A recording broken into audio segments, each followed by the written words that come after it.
Well, I really can't believe it's been 4 weeks since I seeded this front lawn with ryegrass for winter, and apart from a little hiccup that I had earlier on, we had really good germination. So germination happened in about 5 days, and by day 7 it was well and truly pushing through and starting to look really, really good. Now, at about the 2-week mark, well, actually probably about the 1 week mark, a little bit after that, I started to see some bare areas appear. And then it occurred to me, the nozzles that I run in my irrigation in this front lawn are rather aggressive, because I like to get, being a very sandy soil, I can put down quite a lot of water quite quickly and get it down and move on to the next zone, because I've got quite a lot of zones to water. Anyway, the nozzles are very aggressive, and of course they caused a bit of wash effect because the droplets were quite coarse. So what ended up happening was I had to actually go over it again and reseed those areas, just to sort of thicken up those areas, because you could see clear as day exactly what was going on. So chucked a little bit of extra seed out.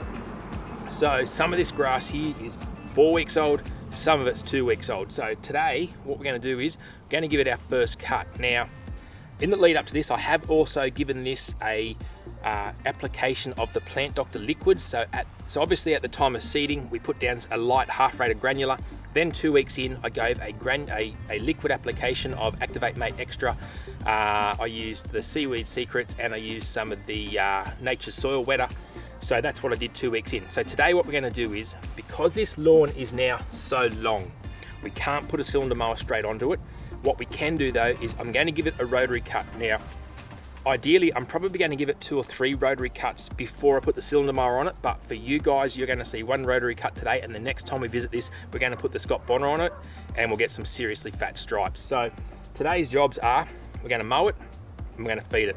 Let's actually use the battery mower. Now, I haven't actually done a lot with this mower on channel. I do use it all the time actually on my buffalo lawn, and the main reason I don't use it a great deal anywhere else is because these only go down to 1 inch, and anything that I do rotary wise with a hand mower is generally beneath that, apart from the buffalo. So yeah, I thought this is ideal. We'll set this at its lowest, which is the 1 inch mark, so 25 millimeters thereabouts. We'll drop him right down and we'll mow. With this, it'll give us a good indication. As I said, this area is 250 square meters. This should comfortably cut that more than once, more than twice, probably quite a few times on a single charge. And once again, because what's happening is, because a lot of this grass is so tall, if I was to put a real mower on this now, it is just going to lay over, and it won't actually cut the longer blade. So what we need to do, we need to get it down. I'll give it a few cuts. Now, this is going to stimulate the growth as well. So what this is going to do is, once I start cutting this rye, it's going to encourage it to tiller and start branching out, so to speak. So you'll start to get a thicker lawn as well. So we've let it go now the 4 weeks or 2 weeks, sort of depending on the seeding. But basically speaking, let's get this on, let's get it cut, and from there on in, I reckon I'm going to give this another 1 or 2 cuts with this mower. I'll do it off camera, and then next time, as I said before, when we come back with a real mower, we'll do that.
this rye lawn has come up an absolute beauty. I'm really, really impressed with how it's handled its first mow.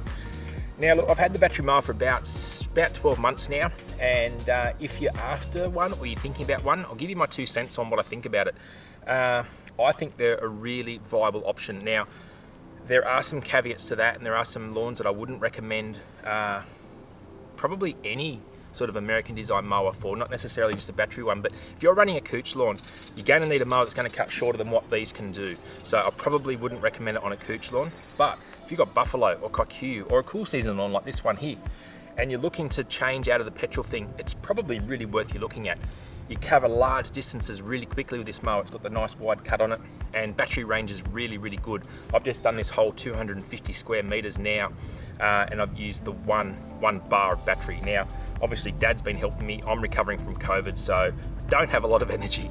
So excuse me if I'm coming across a bit muffly today. That's probably more the reason.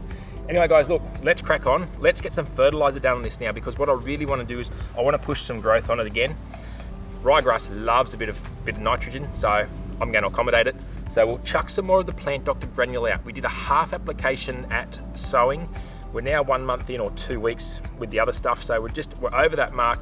I'm going to give it a full dose, which is the 4 kilos per 100 square meters. So we're going to really kick it on, and I'll do a couple more mows with this mower, and then next time we see this lawn, it'll be a lot greener, a lot lusher, and we'll hit it with a real mower. So let's crack on.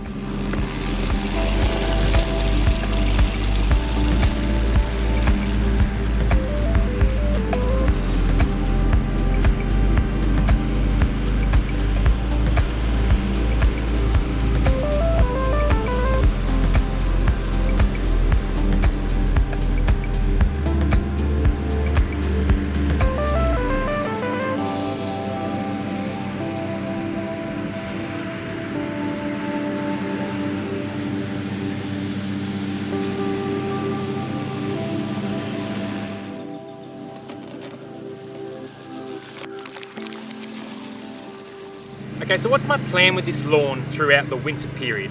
The way I look at it is, if you're going to go to all this trouble to put in some rye and have a really nice lawn, I'm going to give it all I've got. So I'm going to do absolutely everything I can to have the best winter lawn that you can possibly imagine. So, as I said, we've put down our half rate of the Plant Doctor Champion Mini Prill. Now, it's actually not as mini prill as the 7-9 that we talked about in the last episode, but it's mini prill enough for lawns like this, and sort of down to those sort of 10 millimeters and maybe even 8 be fine. Once you get to 5 though, probably not ideal in my opinion, but my plan is to give this all it's got. So we've given it the half dose at sowing. I've now come back 4 weeks later since its first application, so it's 4 weeks later I've come in at the full rate, so that's the 4 kilos per 100 square meters. Now, I'm going to go again with a granule in 3 months' time. So once again, I'll use the rest of that bag of fertilizer in 3 months' time. So in the meantime, I'm going to do liquids every fortnight, including iron applications. I'm going to do the Activate Made Extra, the seaweed, the whole kit and caboodle. I'm going to get this thing to absolutely pump as best we can. Now, when you're applying this granular stuff particularly, just keep in mind, and this is the same for any granular fertilizer with iron in it, this stuff has 3% iron, so we need to make sure that we sweep it off or blow it off pathways before we start watering. Otherwise, you're going to get iron stains, and they will look like little rust dots all over your lawn, all over your driveway or your concrete area, whatever the case may be. So really important to blow those off as you go. Now, we're going to give this a bit of a drink now. 5 to 6 millimeters of irrigation will be more than enough to get this happening. We don't need to give it a really, really heavy dose. It's just enough just to start this process happening. So stick around. We've got a heap more content, heap more episodes coming with the rye. Going to do something probably next week a little bit different, but we'll tune in and find out what that is. Anyway guys, look, I hope you've enjoyed today's episode. Have a fantastic weekend, and we'll catch you here next time on the Aussie Lawn.